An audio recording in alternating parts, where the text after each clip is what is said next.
친구들과 유튜브 촬영을 하던 남자는 발을 헛디뎌 넘어지고 말았고, 잠깐 눈을 감았다 떴을 땐 축축한 노란 벽만이 끊임없이 이어지는 공간이 펼쳐졌습니다. 그는 누군가 자신을 도와줄 사람이 있지 않을까 소리쳐 찾아보았지만 대답은 돌아오지 않았고, 출구를 가리키는 듯한 벽에 낙서들을 쫓아가자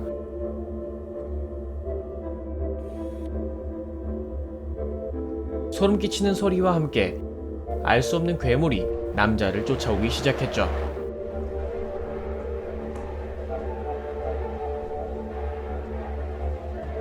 어떻게 된 상황인지 제대로 알 수는 없었지만 직감적으로 저 괴물이 위험하다는 것을 느낀 남자는 괴물에게서 벗어나기 위해 죽기 살기로 도망쳤고,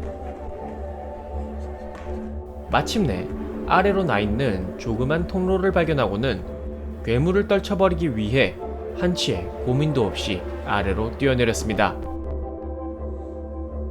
그러자 새로운 길이 나타났고, 그곳을 따라가자 이전에는 볼 수 없었던 새하얀 공간이 펼쳐졌죠.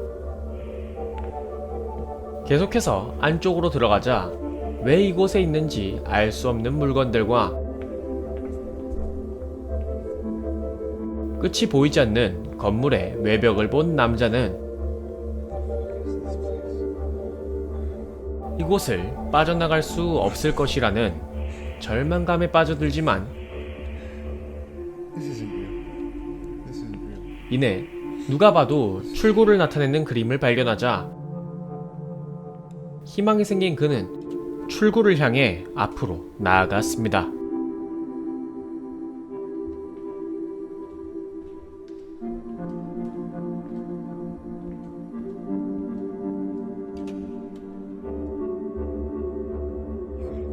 백룸은 초자연적인 현상으로 미지의 공간에 갇히게 된다는 도시전설입니다.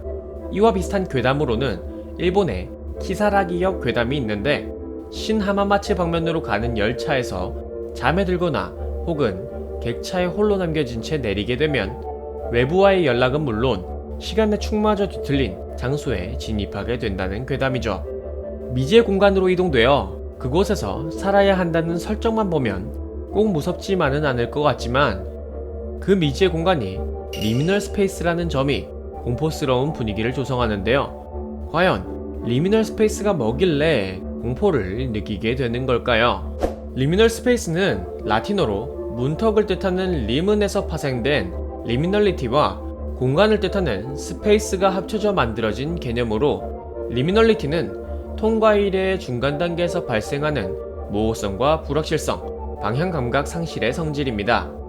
여기서 말하는 통과 이래와 리미널리티는 1909년 민족지학자 반게네비 저술한 통과 이래에서 제시된 개념으로, 본래라면 있어야 할 것이 없거나 우리가 경험한 것과는 미묘하게 다른 존재들로 인해 묘한 괴리감이 드는 공간, 친숙한 공간 같지만 알 수 없는 위화감과 불쾌감, 두려움을 자아내는 공간을 뜻하는 말이죠. 마치 로봇이 인간을 어설프게 닮을수록 오히려 불쾌감이 증가한다는 불쾌한 골짜기처럼, 우리가 잘 알고 있는 대상에 미묘한 괴리가 발생할 때 대상을 인식하는 과정에서 두려움이나 불쾌감이 생겨날 수 있다는 것이죠. 이런 리미널 스페이스의 대표적인 예로는 영국의 헐리데이 인이라는 호텔 체크인 로비와 일본의 히가시나리타역이 있는데, 이런 곳에 혼자 남겨져 있다고 생각하면 두려움까지는 아니더라도 답답함과 공허함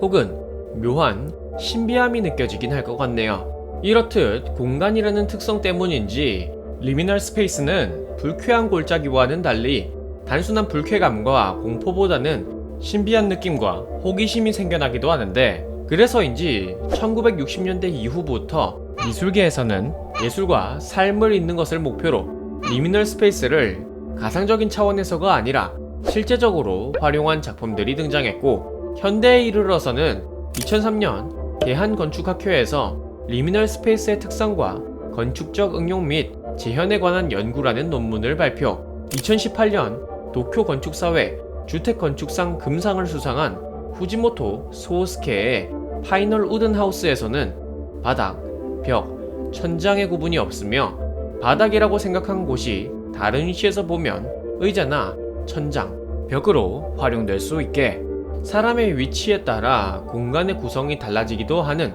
새로운 형식의 건축 방식으로 제시되기도 하며 건축에서도 이를 적극적으로 활용하기 시작했죠. 뿐만 아니라 대중들에게도 알려지기 시작한 리미널 스페이스의 개념은 점차 확장되어 갔는데 학교, 회사, 마트, 호텔, 지하철 등 사람들이 가득해야 할 공간에 아무도 없을 때 느낄 수 있는 위화감 역시 리미널 스페이스의 한 종류로 여겨지기 시작하면서 출구가 없는 월마트 괴담에서 탄생한 SCP-3008 아무도 없는 이케아 매장, 착시를 통해 신비한 분위기를 연출한 게임 슈퍼리미널 등이 탄생했고 아기자기한 캐릭터와는 달리 공허하고 음산한 분위기의 공간과 음악으로 신비한 분위기를 연출한 슈퍼마리오 64, 아무도 없는 연구실에서 정체를 알 수 없는 목소리를 따라 실험실을 탐험하는 포탈 등 의도했는지는 알 수 없지만 리미널 스페이스가 주는 묘한 분위기로 유명해진 콘텐츠들이 꽤나 많죠. 이렇게 백룸을 비롯한 다양한 괴담들의 모티브라고 할 수 있는